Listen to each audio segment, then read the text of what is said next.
Well, hello，你好，欢迎回来，Welcome back to Wisdom Wednesday with Johnny Tiger on February 24th, 2021.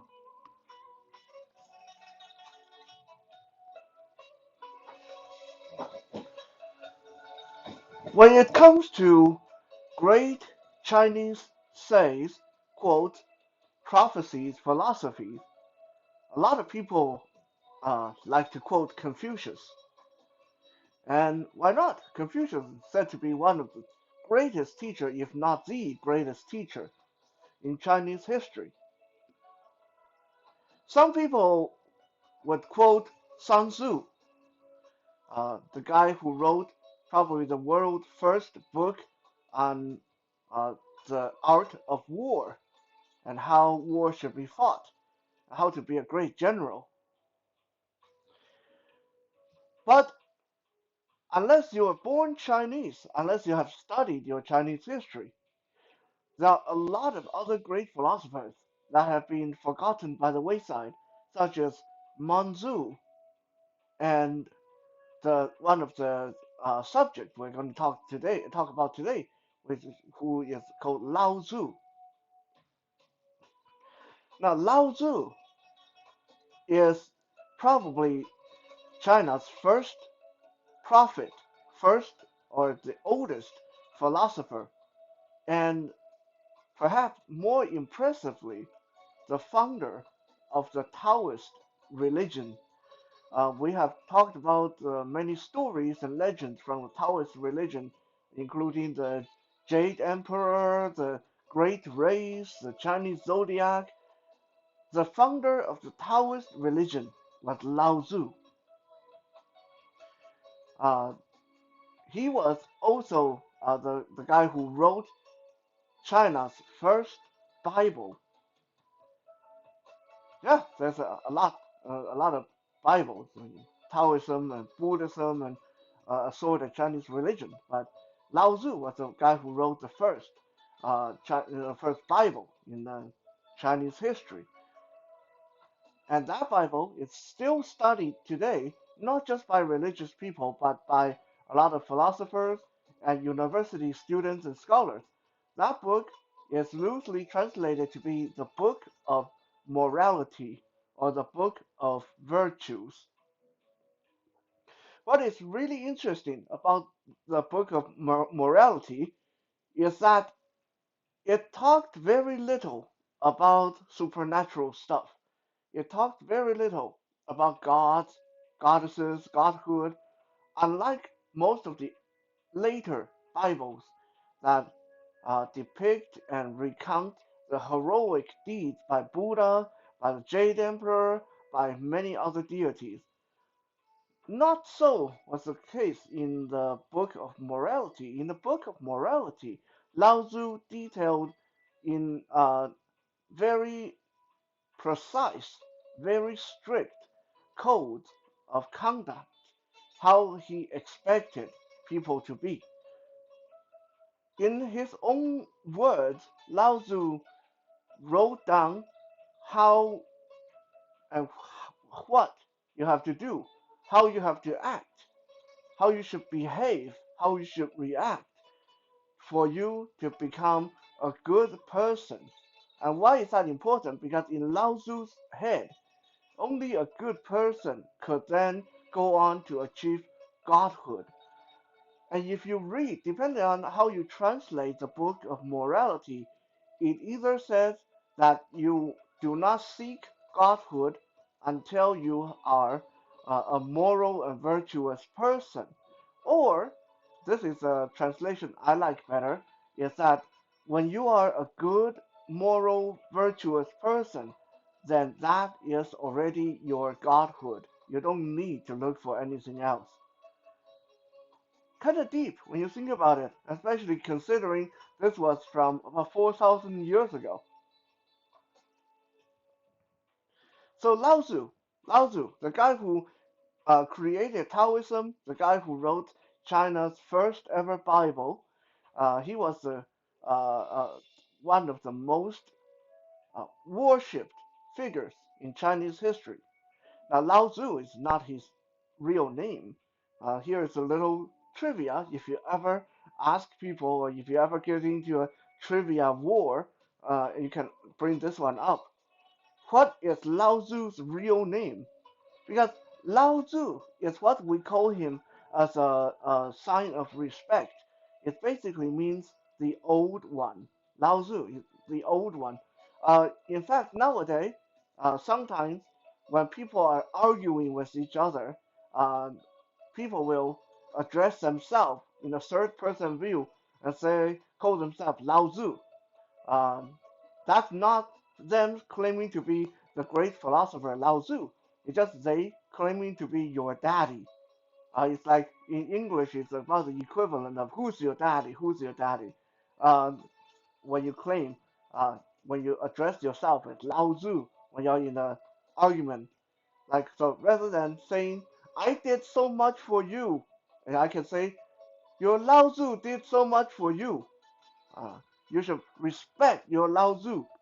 That's not me quoting bring up the name of the great philosopher Lao Tzu. That's me claiming to be your daddy, putting me uh, in that position, putting me in the position of authority, and putting you down.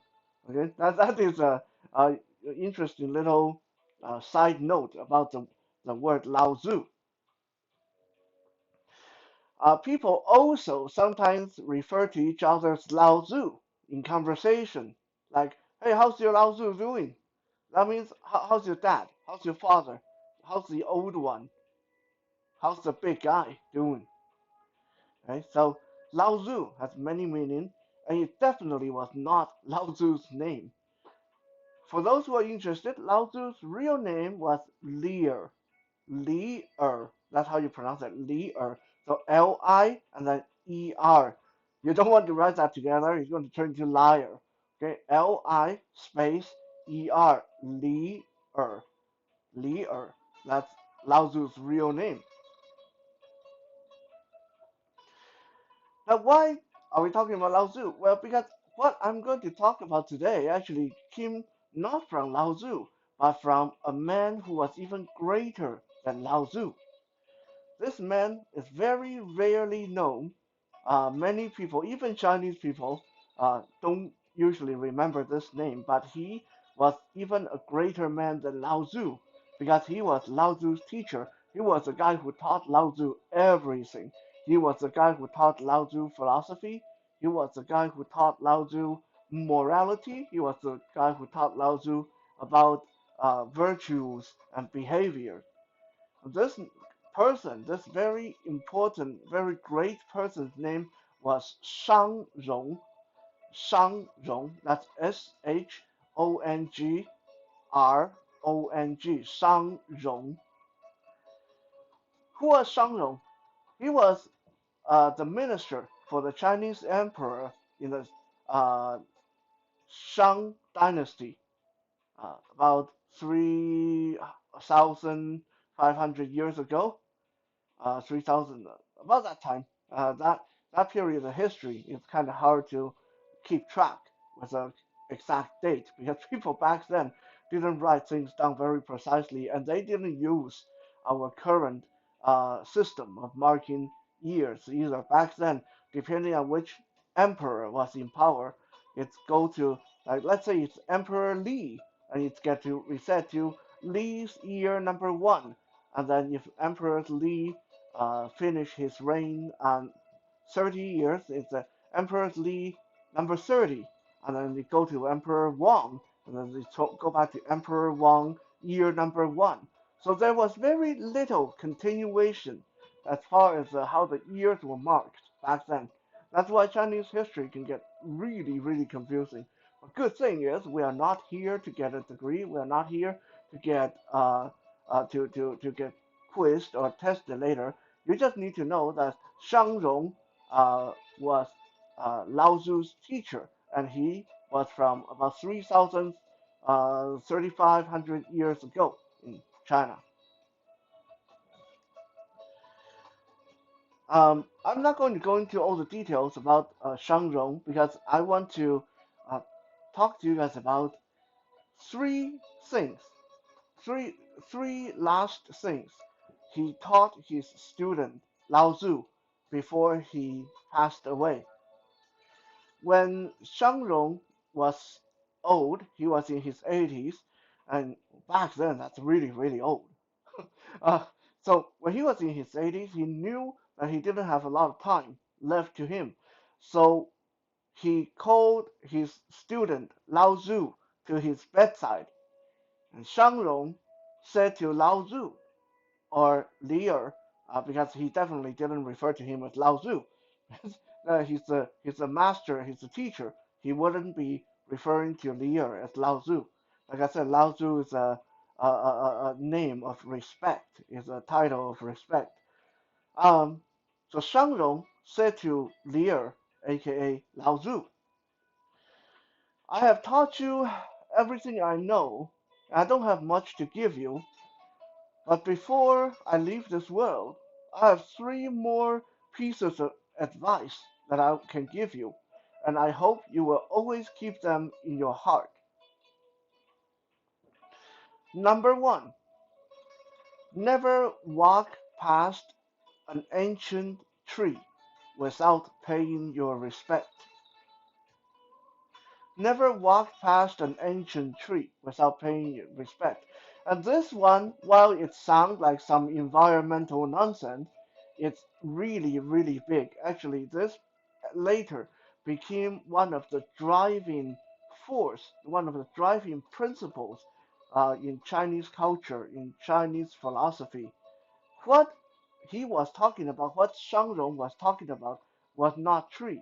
What he meant was respect the old because they are wise and they are old. They have seen a lot more than you have, so you should never walk past an old person without paying your respect. Now, this might seem kind of outdated, especially for those of us who are more westernized today, but as crazy as it sounds, even today in China, in Taiwan, people still obey and live their life largely according to this principle of respecting the old. Uh, so much so that even the laws are centered around that. Let me give you a true story, a true example from my personal story. Last year, my father got into a fight with somebody on the street. They got into a fist fight. Both of them ended up in the hospital. My dad was the person who instigated the fight.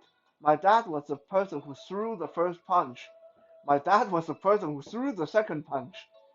Uh, and if this case was to take place in Canada or the US or almost anywhere in the world, there's not a single doubt that my father would be the one that have to go to jail or pay a fine or pay compensation because he was the one who started the fight.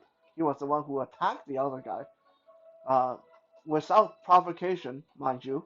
My dad was totally in the wrong in that case. However,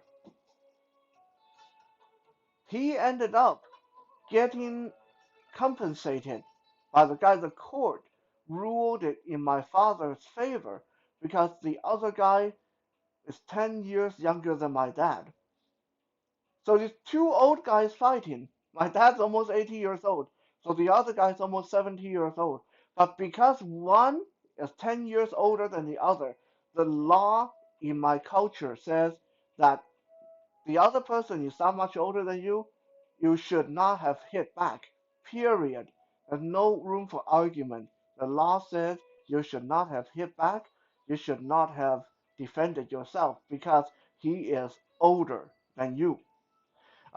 People in Chinese culture tend to treat that kind of thing a little bit like how in Western culture, when you see a man and a woman fighting, you kind of automatically judge the man to be in the wrong, even if the woman, the one that throw the first attack, people tend to side with the woman because she's a woman.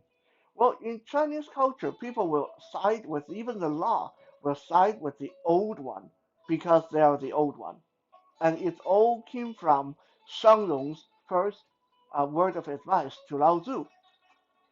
Never walk past an ancient tree without paying your respect. And this later went into the book of morality and, like I said, was adopted into the Chinese principle, Chinese code of conduct for thousands and thousands of years.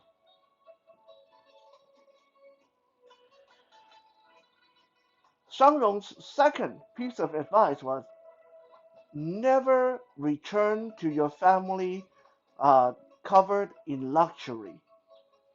Never return to your family covered in luxury.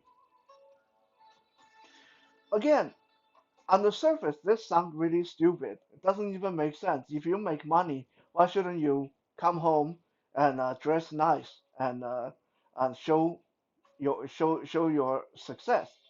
Well, that's not what he's talking about. He's talking about always remember your humble roots. It doesn't matter how successful you are, doesn't matter how rich you are outside, to your family members, you should always just be you. It doesn't matter what kind of a emperor, what kind of CEO, what kind of president, what kind of super successful movie star you are in front of your mom and dad, in front of your siblings, even in front of your cousins. You should still just be you. You should not come back to your family covered in luxury.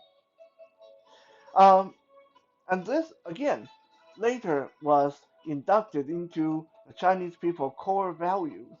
Even today, there's a lot of people that still follow this rule. Let me give you again a real life example. About 20 years ago in Shanghai, there was this really, really influential person. People called him Li Jinao. Li Jinao.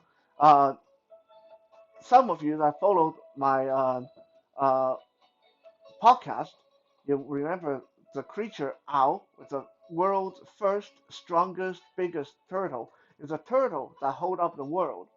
So Li Jinao, this person, people call him Golden Owl Li.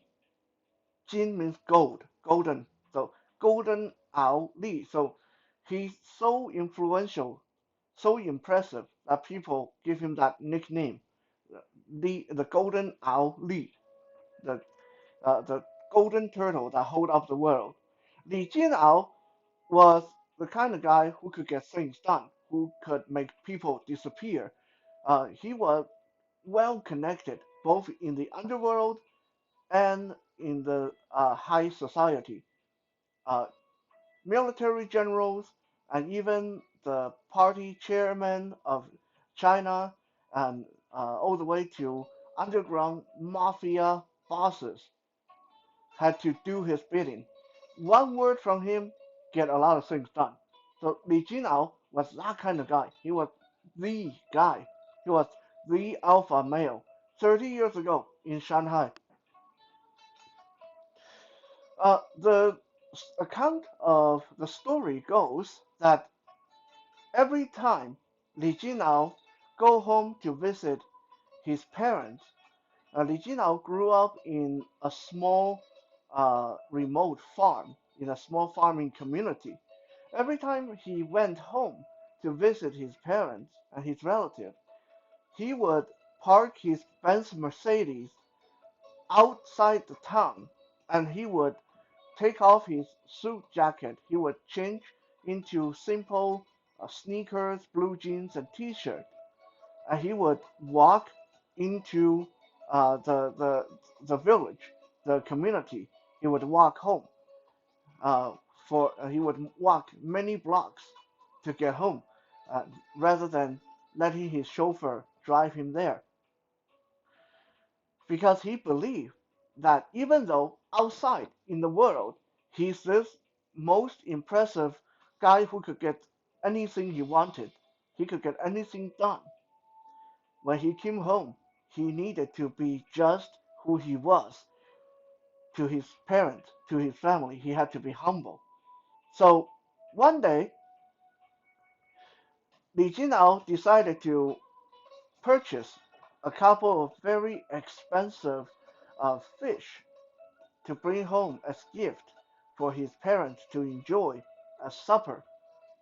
So after he told his chauffeur to park the Mercedes outside the village, he got out of the car, he changed out of his suit, took off his sunglasses, put on his torn jeans, faded t-shirt, sneakers, and he he put these two very expensive fish over his shoulder, carry it on his shoulder. These were big fish, like salmon, something like that.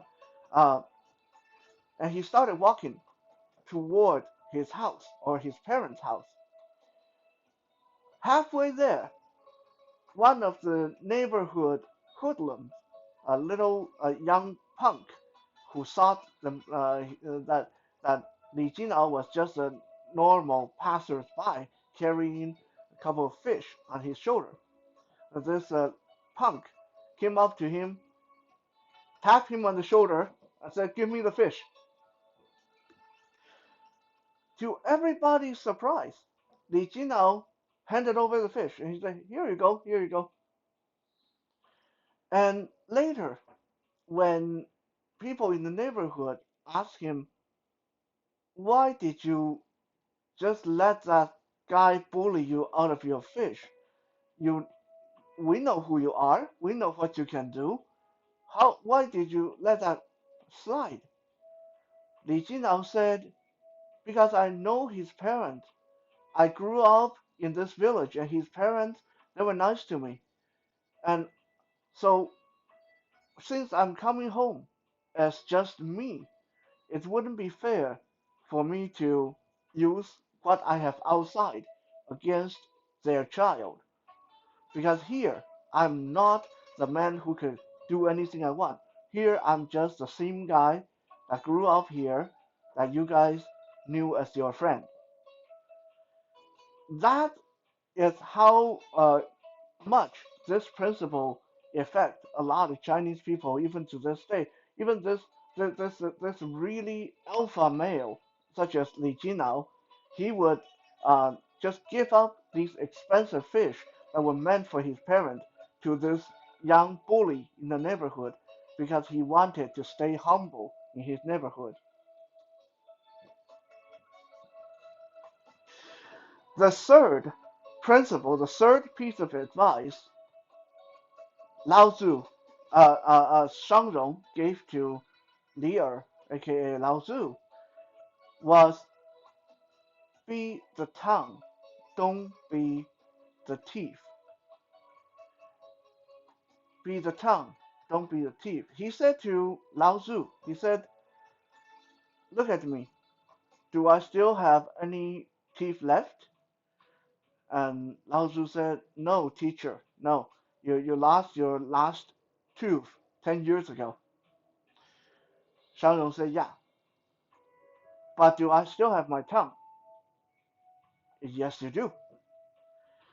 So Shangrong's idea, his suggestion is be like the tongue, don't be like the teeth. And this is very important. This is actually the piece of advice that is I personally try to follow as much as I can because I totally agree with this one. Shangrong said to Lao Tzu, he said, "Look at your tongue. It's all soft. It it's kind of clumsy. You bite it sometimes when you're eating. You bite it in your sleep. It doesn't have any ability to attack. It doesn't have any defensive ability. And now look at your teeth. You have so many of them, and they're hard and sharp. You use them every day to destroy things that you put in your mouth. And yet, in the end, the tongue will always outlast the teeth. And this is the case in people. If you learn to be flexible and slippery and soft and kind like the tongue, you will last a lot longer than you've tried to be all sharp edged and hard and aggressive like the teeth. So be the tongue and don't be the teeth, and you will last a lot longer and you will live a much happier, longer life. The first time I heard this piece of advice, I thought, wow, that is so true. Because once upon a time, myself, I was what people would describe as a dynamite. Right was right, wrong was wrong. If you offend me, I fly off the handle right away. But as the years went by, I realized if I keep a smile on my face as much as I can, and I try to keep even tempered, and I try to be not so harsh, not so righteous, not so hard lined as a person, I'm happier, my friends are happier, and I end up with a lot more friends. In the end, I will definitely get a lot more done by being a nicer, gentler person than trying to be a hard ass all the time. So, quick recap. First suggestion, never walk past an ancient tree without paying your respect, aka respect your elders.